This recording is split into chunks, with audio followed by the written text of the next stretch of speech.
A Florida man wins in New Jersey, Tanner Thorson survives chaos and calamity in Path Valley, and the championship battle tightens up after the final trip to the East Coast this year. Let's jump into this week's episode of the High Limit Room.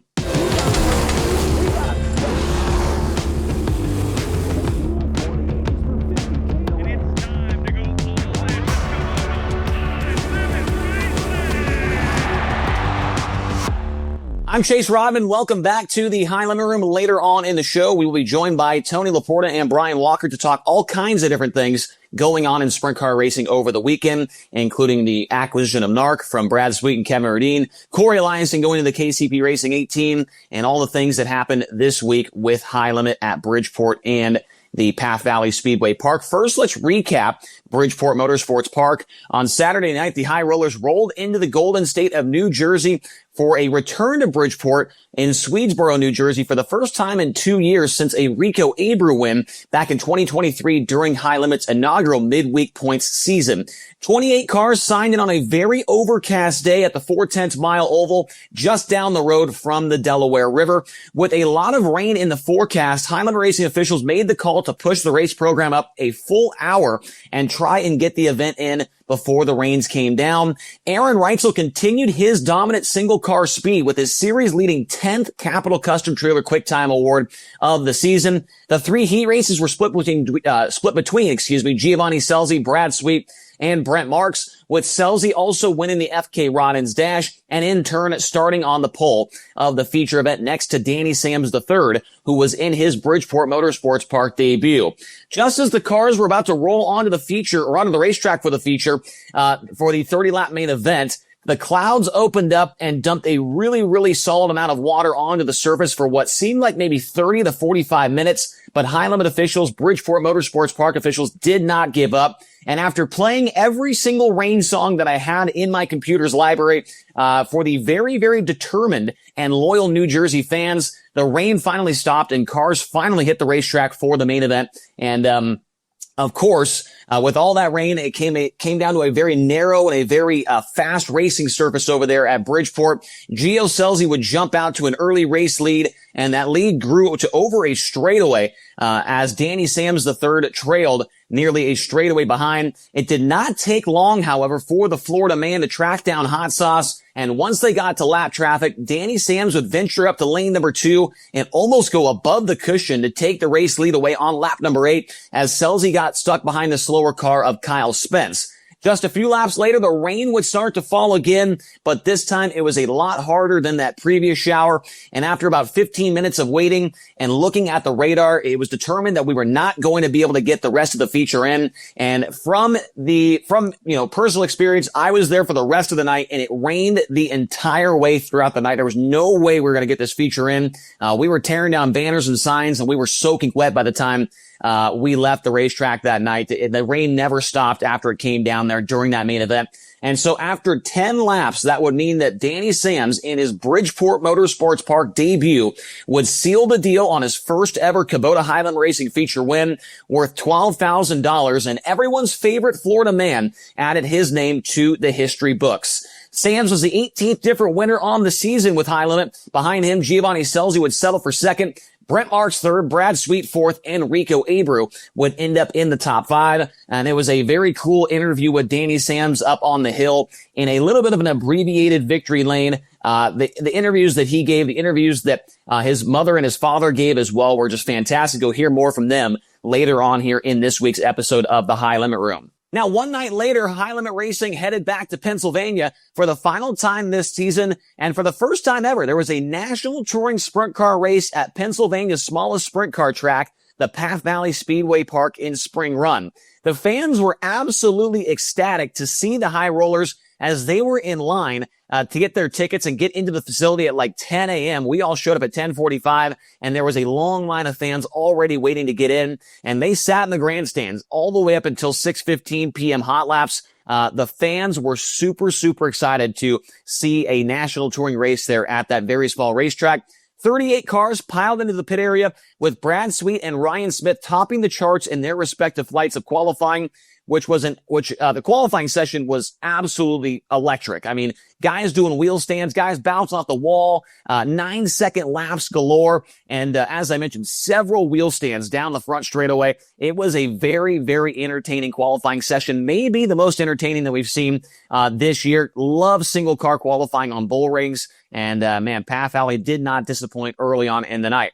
Now, the excitement and the craziness would not stop from there as the heat races each had some kind of wild and interesting event take place or some crazy storyline. Heat race number 1, Brad Sweet was able to get the ace in the hole with a 4th to 1st effort. But after that, the wheels came off. Heat race number 2 saw Brenham Crouch get sideways at the front of the field and collect several drivers, including Brent Marks, Logan Wagner, and Dason Pursley, sending all 3 of those drivers to the B main.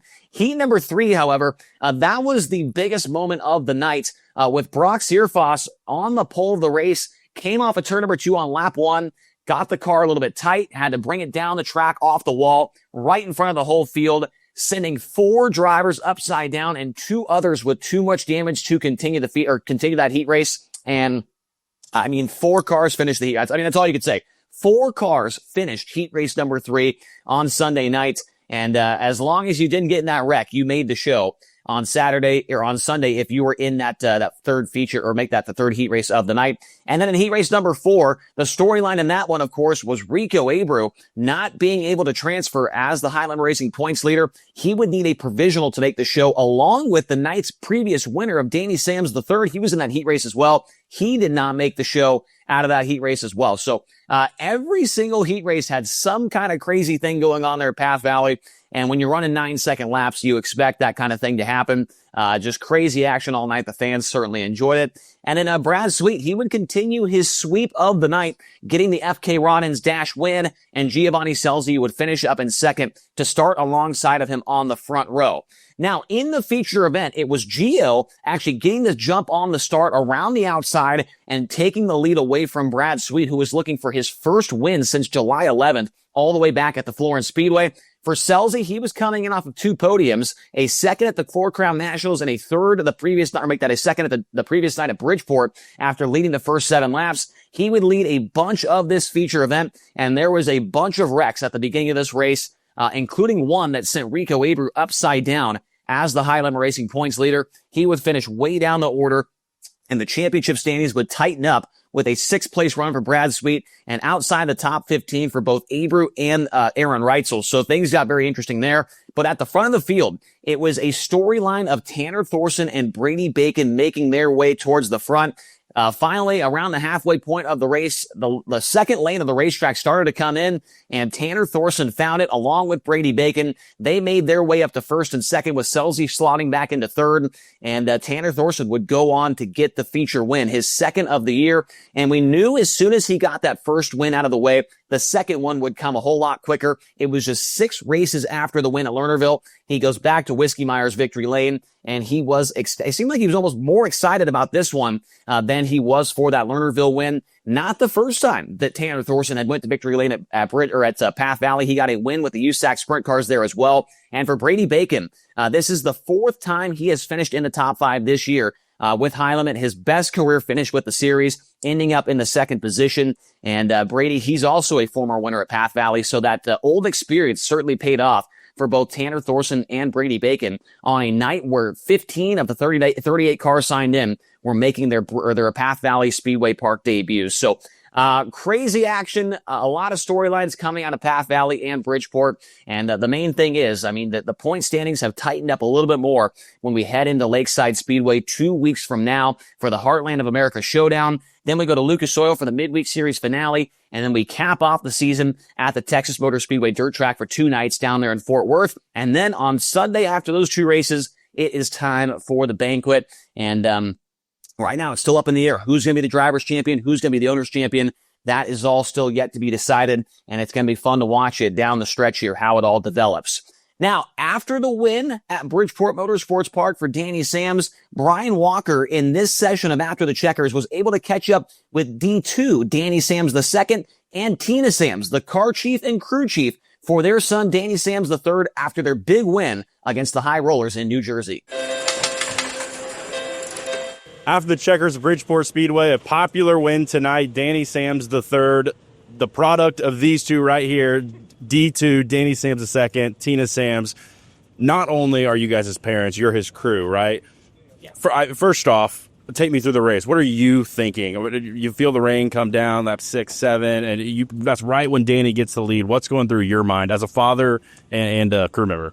I could feel the rain, but it just kept going. It seemed like we kept going and going and going, and I was like, oh, just a little more, a little more.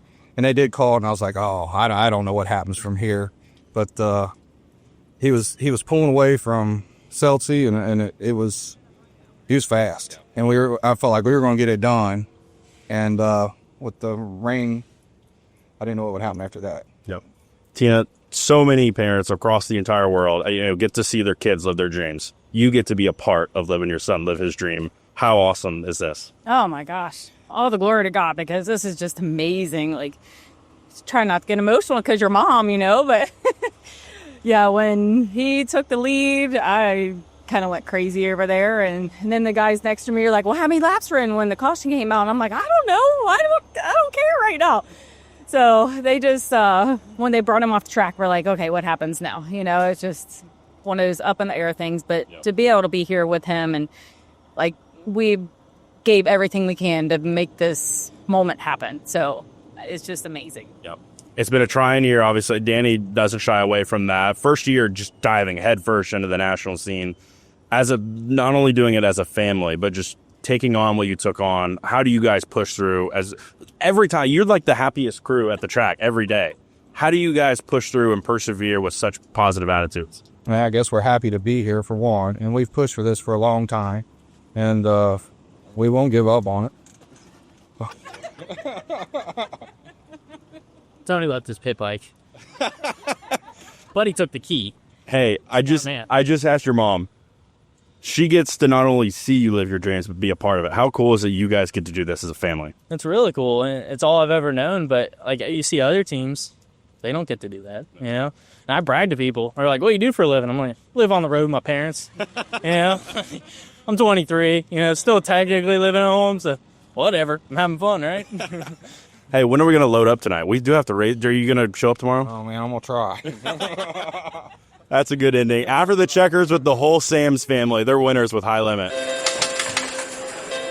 All right, now jumping into the third segment of this week's show here on the High Limit Room, joined by Brian Walker and Tony Laporta, and coming to you from a different angle of my room here. Hopefully you enjoy it. Instead of having the closet background, we've got the door to the room background. So it's looking pretty nice here in this new angle here. But we wanted to talk about nxtbets.com/playhlr because on Saturday night, of course, Danny Sams gets the win. And I can't imagine his odds were too low there, Brian. He hadn't had a top 5 all year long, so the odds makers were probably a little bit low on him. What were his odds going into Bridgeport? His debut at that racetrack, by the way, as well. He didn't have any. No, yeah. There you go. Yeah. He didn't. He wasn't listed, unfortunately. So, by their rules, that means second place was Gio. He was plus 1,700, and then. Oh, that was the Rodman risk. I forgot about the loophole there. Yeah, that was the Rodman risk. Yeah. It kind of hit. Yeah. But Sunday, Thorson still paid off. He was what, plus 6,000 when he won at Lernerville or somewhere around there. He was plus 2,500 Sunday night. So, that still pays a good chunk of change. And, the way Tanner's been running, even before the way Tanner's been running, I think Path Valley was a place several of us thought he'd be good at. So hopefully someone cashed in on the 88 again. Yeah, the last time he was there, he went to Victory Lane with USAC. I think Tony mentioned that he was there when that happened. We'll get to Tanner more here in just a moment, but of course, the biggest storyline when it comes to High Limit on the weekend was Danny Sams getting that victory over at Bridgeport Motorsports Park, the first series visit in 2 years. And it was a weird night. We started an hour early due to all the rain that was forecasted throughout the night. And it looked like everything was going just great. We got through qualifying, the heats, the B, the dash, and everything. And as soon as the cars were about to roll onto the racetrack, the skies opened up there and started coming down pretty hard there for, 30, 40 minutes there. And, Tony, we tried as best we could there. We were able to get a couple laps in the feature, but there is no doubt that there was a big effort put out by High Limit and Bridgeport to try and get that one in on Saturday. Yeah, absolutely. I thought everybody involved, the track, the series, the teams. I think everybody did everything they could to get it in. We're getting down to the end of the season. Everybody knows there's only a few opportunities left to make points and to make money and to get races in front of New Jersey, for example, some seriously excited fans.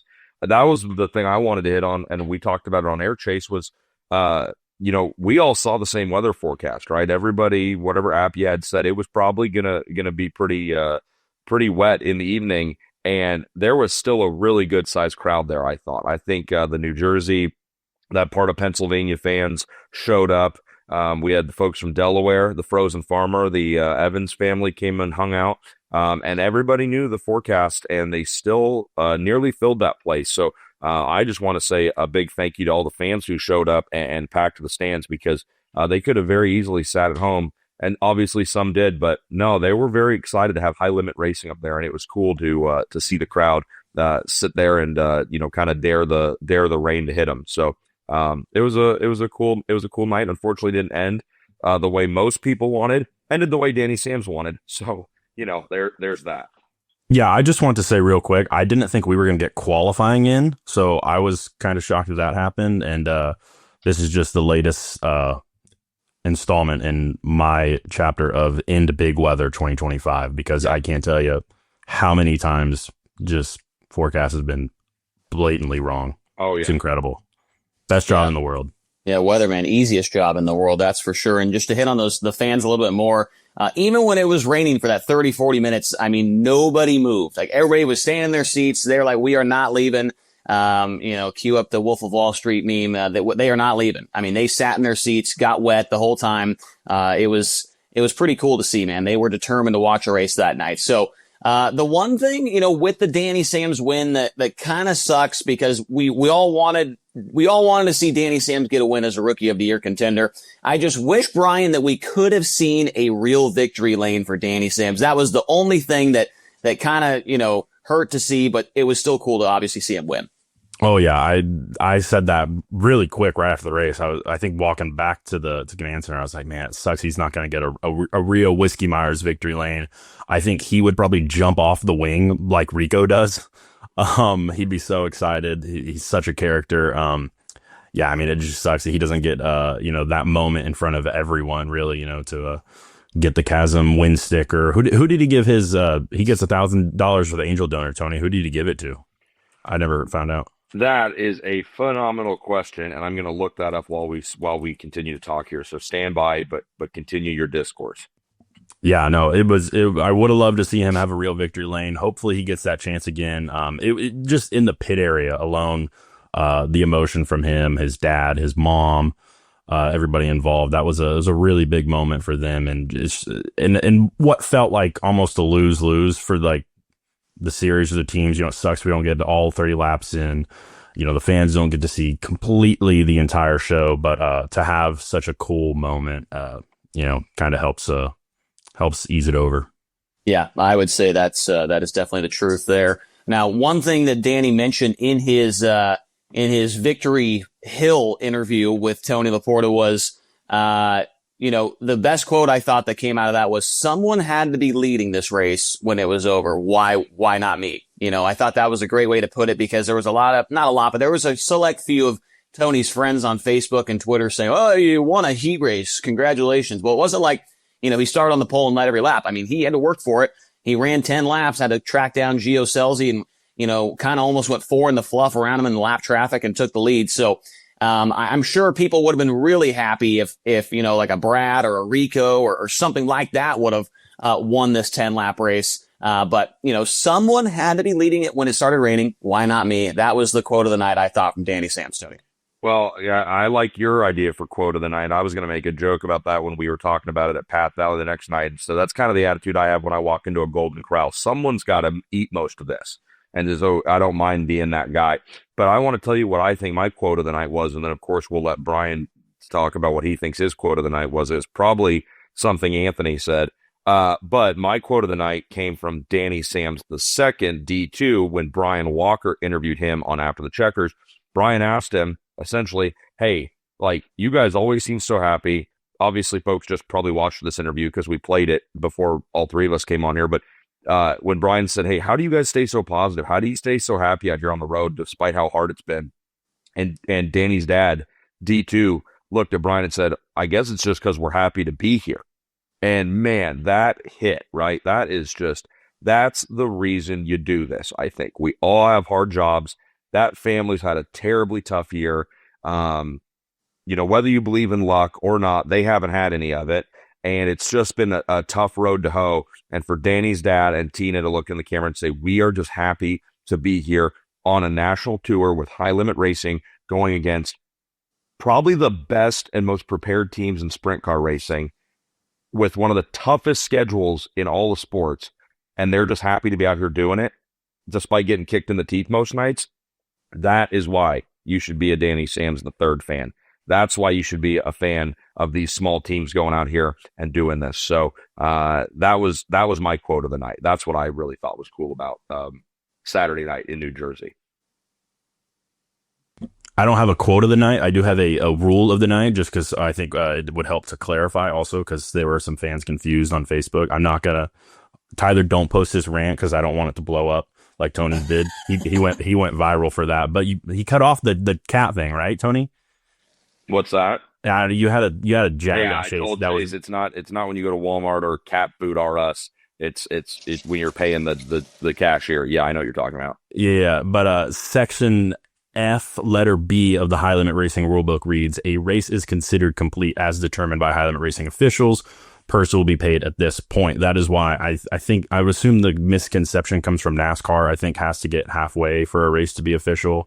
That is not the case for us or the World of Outlaws. I think it was exactly 10 laps. I think it used to be halfway, and they changed that a few years ago. I'm pretty sure, from what I was told. Yeah. Well, the High Limit rule book has always been, race is considered complete by officials, and but yeah, it's happened before. It'll probably happen again. So just be prepared for when that day comes.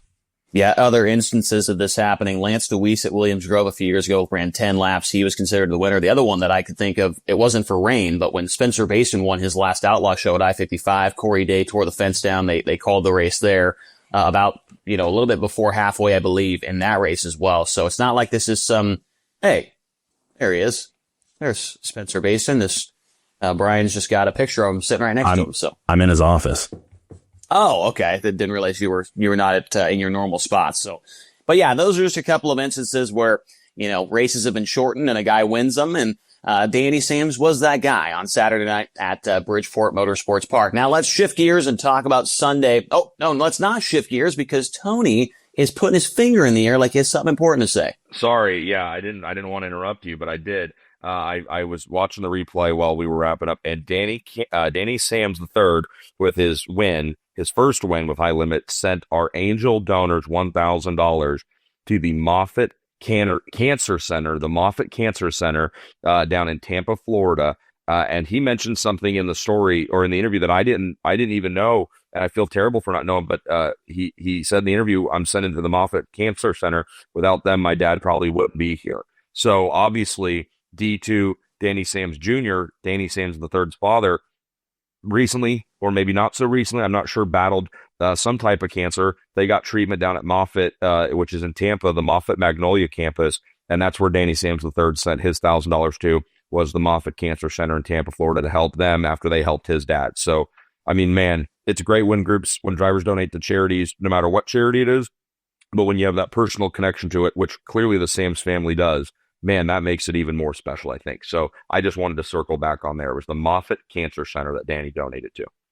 Yeah, cool to add another charity to that list, that growing list that we've had so far this year with all the different high rollers winning. That was the 18th different feature winner on the year with the series. Now let's shift gears to Sunday over at Path Valley Speedway Park. It was the first time that a national touring series had visited that racetrack, and really they hadn't had a ton of 410 action over the last 10, 15 years. So the fans were excited, that's for sure. We got there at about 10:45 and there were already people in line. I would say they were probably in line by 10 a.m. And it reminded me a lot of Perth Motorplex when we went down there last year. I mean, the fans were just rabid, ready to see some 410 action with the high rollers. So that was cool to see when we first got there. But Tanner Thorson, I mean, we knew that, once you get that first one out of the way, The second one comes a lot quicker. And Brian, it was just 6 races after Lernerville, and Tanner Thorson right back to Whiskey Myers victory lane. I wouldn't be surprised if he got a third one by the end of the year, especially with Lucas Oil Speedway coming up here in a few weeks. Yep. I think his first one was his 84th start, I want to say, and then 6 races later, and he's got a really good shot at Lucas Oil. I think that's the one that the 88 team has circled for the rest of the year. That was it was a fun night at Path Valley. I was looking forward. It was circled on my calendar all year long. I know that was the first time I had ever been there. Tony had been there with USAC, I think. Chase, I think it was your first time.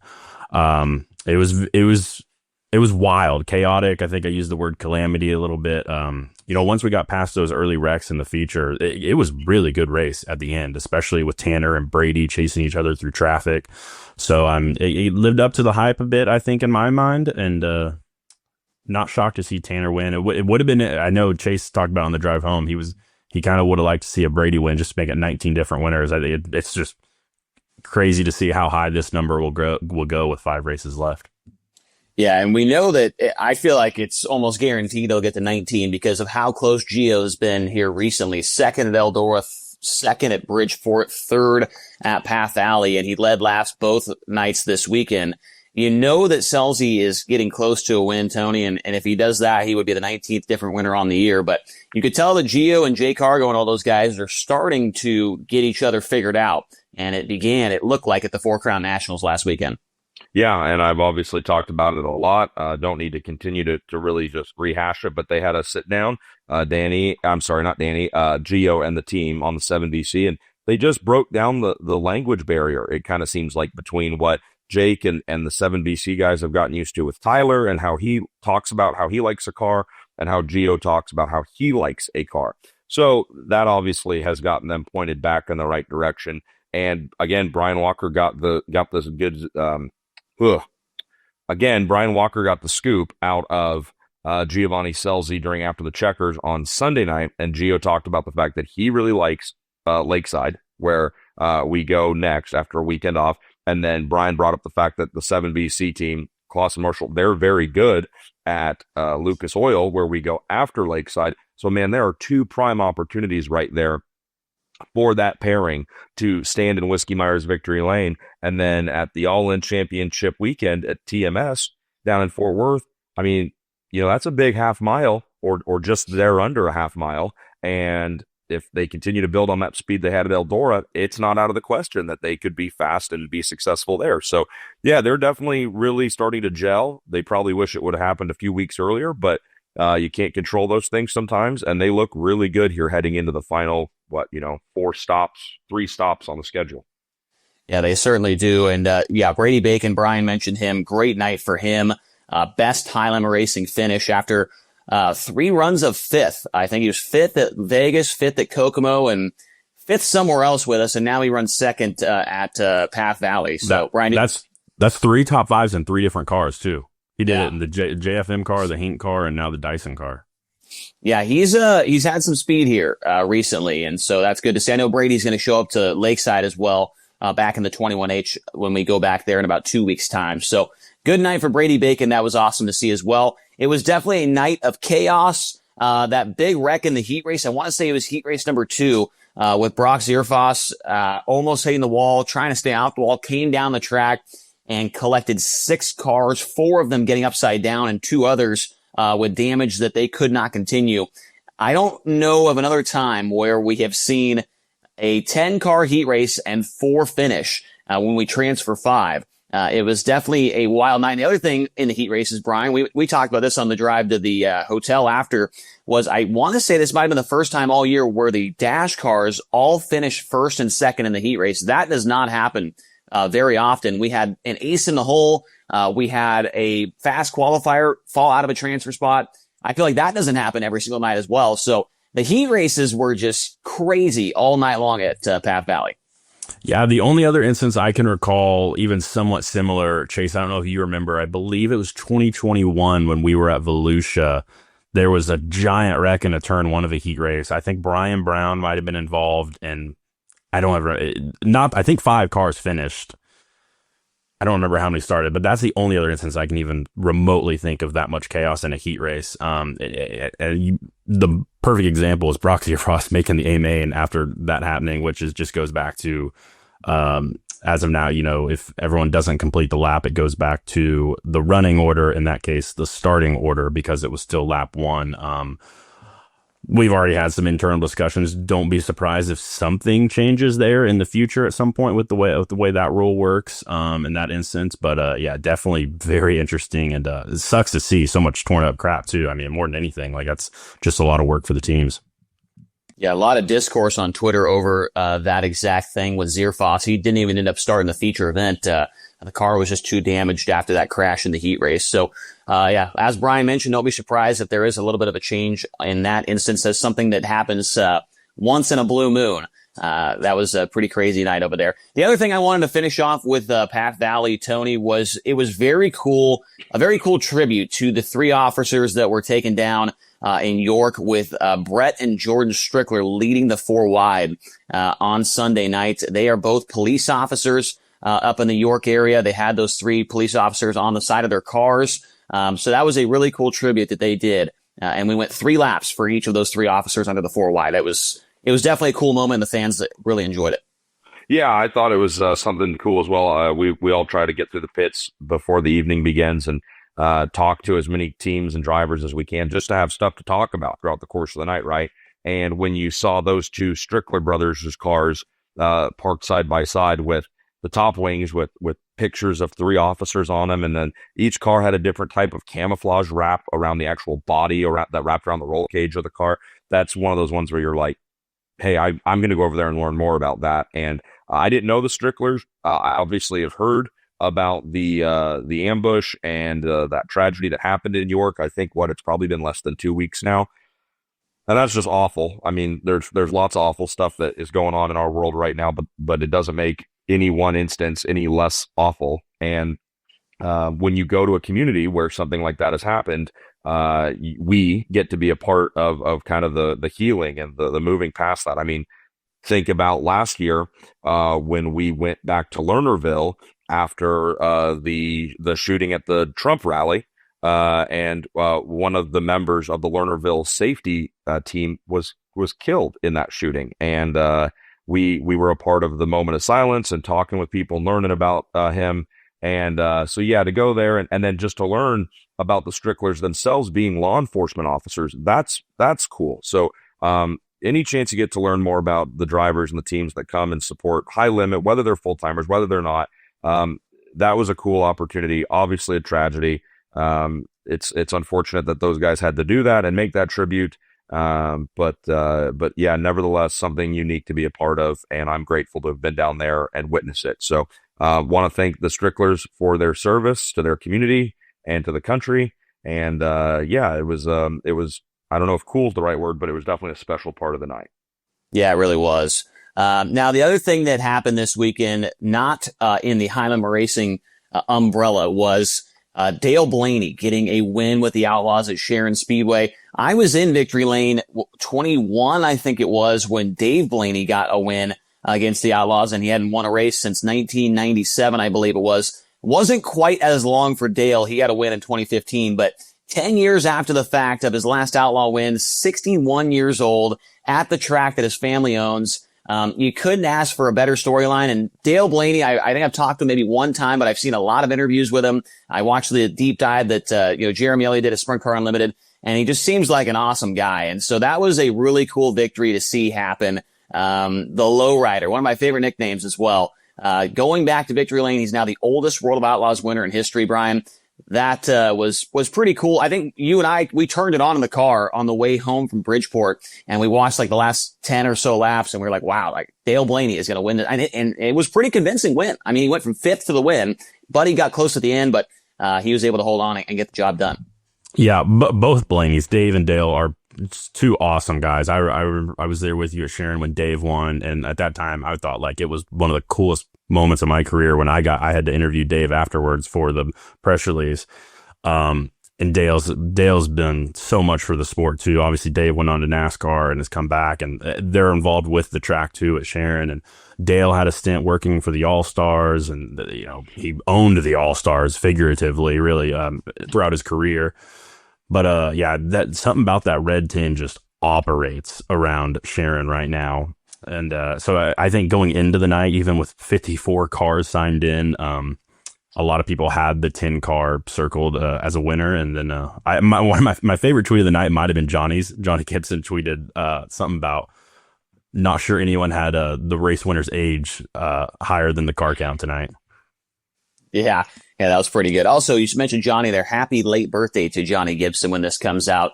That was, I think, yesterday. But another thing that happened over the weekend, actually happened yesterday, was the announcement from NARC, King of the West, that Brad Sweet, of course, High Limit Racing co-owner, and Kevin Rudine, owner of the 26 car that runs full-time with High Limit, the acquisition of NARC. So they have bought NARC from Brent Kading and Jim Allen, and they are going to try, and they've been trying to reinvigorate the 410 action on the West Coast here for the last couple of years with Silver Dollar Speedway, with Skagit Speedway raising the purses and doing all kinds of great stuff over there. But that was a pretty big announcement. And, Jim Allen is a great guy. The first wing sprint car race I ever announced was NARC. Jim Allen gave me the opportunity to make that happen at Ocean Speedway. So great guy. And he's getting it to two guys that, Tony, it seems like everything they touch turns to gold. We've seen what High Limit's grown into. We've seen what Skagit now is like, with under the guidance of Kevin Rudine. I cannot wait to see what those two do with NARC for 2026, excuse me. Yeah, absolutely. And that seems to be the mood throughout the industry. Obviously, all the way out here in little old Indiana, you're in Ohio and Brian's back these days in Indianapolis. We don't have our finger on the pulse of West Coast sprint car racing. Maybe you do, Chase, with being from there. But, I wanted to go to the source. So I reached out to a couple people who are going to be affected by this. I got to talk with Caleb Montgomery, who, man, it's awesome every time he gets to come out and run with us at High Limit. Love Caleb. Dominic Scelzi, he's just a barrel of monkeys every time you're around him. He's a real hoot and a half. And then Hunter Brady, who has been a long time wrench in the sport. And everyone I talked to said, man, this is a good thing. This is a positive thing. Dominic wasn't so, sure about Trophy Cup going from 360s to 410s. But, it's like you just said, they're trying to really rebuild the 410 community out on the West Coast and the Pacific Northwest. I mean, the 410 community is pretty good in the Pacific Northwest, I think. But in California specifically, they probably are really trying to bolster that a little bit. But all those guys, Hunter Brady specifically, I just kind of want to read what he said because I thought it was pretty, fitting, and I just thought it was a good descriptor. Hunter said, love it. Rudine has put so much into Skagit. If he even just puts half as much of that into NARC, it will be a huge hit. And I agree with Hunter completely. Kevin Rudine is an awesome person, an awesome part of the sprint car racing community on the West Coast, in the whole country. So yes, this seems to be a wholly positive and well-received move. So very cool to see. I can't wait to see how things change. And I bet they're going to change pretty quickly when we wrap up 2025 and get into 26. Yeah, I just want to say real quick, since I have the distinct honor of running the High Limit socials, I get to see so much positivity all the time. And that, like, really, I was going to say that it was really cool to see how online I saw nothing but, good things from everyone. They were excited. I mean, with Brad and Kevin and their roots on the West Coast, like, I think everyone out there knows that they're going to do everything they can to take this thing to the next level. Whereas, in my day job, when High Limit announces a $70 billion franchise deal, it's the worst thing in the world. Yeah. So it was really nice to see the positivity around the NARC news, and I'm excited to see some NARC. That's why I think I'm more excited too, Chase. Like, NARC After Dark, being East Coasters now, like, it's so easy to get sucked into a NARC feature on FloRacing. So it's been a really fun series to watch, and I think it'll be fun to continue to see grow. Yeah, we'll see what the schedule looks like, what the purses look like, and then hopefully with this new ownership, maybe we can get some more guys to run the full series next year. Now, something that just came to my mind, and I'm adding it to this, we got two more things we want to mention here. Last night, like late, like maybe 8 or 9 p.m., Corey Eliason is going to be driving the KCP Racing 18. That was a car that's been driven here recently by Emerson Axum after Gio Scelzi departed the car at the King's Royal. And so Eliason, Tony, he was going to be done for the year. He ran the Wheatley 45 with the Outlaws out there for their West Coast swing, and that was going to be his last race. And now last night, out of nowhere, I feel like we have a pretty good grasp on what's going on behind the scenes and stuff, and that was something I did not hear about until it was announced. So Corey Eliason is going to be finishing out. I think they have 12 races, maybe a little bit more than that on the Outlaw schedule. And so that's a very cool opportunity for him, for a guy that I would say is maybe kind of in the same boat as Spencer Basin, trying to figure out things for next year. This could be a great opportunity for him to prove himself and maybe figure something out for next year. Chase, I don't know how you let this one get by you. You need to go to Parker and say, hey, you need to keep feeding me these rumors. I need to know more about what's going on. This is not what we pay you for. And, or maybe just check more of your weather apps that you enjoy so much. Maybe those would give you an insight on realizing. What? Yeah, Hoseheads. Hoseheads has all the good info. Yeah. Or Indiana Open Wheel, all good, positive sources of information. I love it for Corey. I don't know the 18 team really that well. Obviously, with them being on the Outlaw side of things, I knew Giovanni when he was over there and had small communication with those guys, but I don't know. I can't really comment much on the team side of things. I'm happy for Corey Eliason. Man, he's one of those guys that I think this term sums up so many drivers in our sport. So I'm not saying this is just Corey Eliason, but just like Spencer and Brian, you're close with him, so you can comment on this, but like, you have to hustle in this sport for everything, right? It's not just like guys are getting, begged to come drive race cars. You have to work your way into deals. You have to find opportunities. You have to make it make sense for all parties involved. This is still a business, big time sprint car racing is. So, happy for Corey. Obviously, there was probably some work going into this for a while. Emerson Axum, man, he did great, and he's going to continue to do great things, whatever car he's in. That was fun to watch him get that opportunity and run so well on a national tour like that. So, yeah, happy for Corey. He has some side businesses and continues to work in the sport even when he's not holding a steering wheel. So this is cool. I'm really excited to see what they can do, those two together.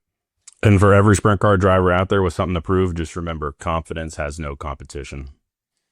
Yeah. It only looks like D has no com. That's from my angle here. That's because I'm square. Burnett will make me full. Yeah, you're a rectangle right now, but I'm sure people will be able to watch or see the whole thing when the show comes out. Now, the final thing I wanted to mention, of course, we've got one of the crown jewels of sprint car racing coming up this weekend. It's the National Open at Williams Grove Speedway. We know quite a few of the high rollers are going to be heading into town. Dason Pursley, Brent Marks, Gio Scelzi. Those are the three I know for sure. I don't remember anybody else off the top of my head, but $75,000 to win at one of the most famous racetracks in the country when it comes to dirt track racing. Let's give our, picks to win on Saturday. We will start with Brian. You go. I'll be biased and take high roller Brent Marks. He's fresh off a Williams Grove win last week. He's already won 2 national opens. He's got the yellow car. I think the yellow car has reinvigorated Brent, Heath, and the guys. I'll be biased and take the Myerstown Missile. Okay, I like it. Most recent winner. I will go next, and I am not going to go with Brent Marks. I'm not going to go with a high roller, but I'm going to go with a non-outlaw and non-posse member. I'm going to take Darren Pittman. I think he's going to be very good. And man, has he been close to the National Open. He's ran second in the race like 23 times. I think this is the year that Darren Pittman finally gets that National Open crown. And, that would be I don't think anybody would be mad if that was the case, if he went to Victory Lane on Saturday. Tony, who are you thinking about? No, man, when you think of Williams Grove and you think about heading out to Mechanicsburg, Pennsylvania, and that delicious half mile, I think the only thing I can ever think of when I think of Williams Grove, it's probably going to come back to the winner being someone involved with that pizza stand in the infield. So I think the manager of the pizza window in the infield at Williams Grove, I think they're going to move a lot of pies. I think there's going to be a lot of hungry race fans. It might be a little crisp in the air, and you're going to want something warm to enjoy. So I know that if I were there, I'd be supporting the pizza stand. It's a highlight of Williams Grove for me. And Yeah, I guess if I had to pick a race car driver, because I guess that's what you're getting at, I'd probably go with Brian. And man, Brent looks great. They picked up that win there, the build up to the Open, yeah, I like Brent or Giovanni Scelzi and the 7BC team. They've been getting things faster and faster. Like we talked about, Jake Argo keeps sending me Snapchats of new crew members on the team working for the 7BC, and they've got a really diverse group helping them over there. So yeah, it's gonna be one of the two high rollers for me. Okay. Well, Tony is picking close to home. Hey, Chase. Sure. By the way, you said Darren Pittman's not posse. That will really ruffle some feathers. By the way, yeah, there's history there. That's a whole argument. Yeah, the posse might claim Danny Sams after his win in New Jersey. They might. The Florida man is now posse. So, yeah, we'll see how that goes over on Facebook and Twitter. So, I think that's everything I've got on my list here to talk about this week on the High Limit Room. High Limit's back in 2 weeks at Lakeside for the Heartland of America Showdown.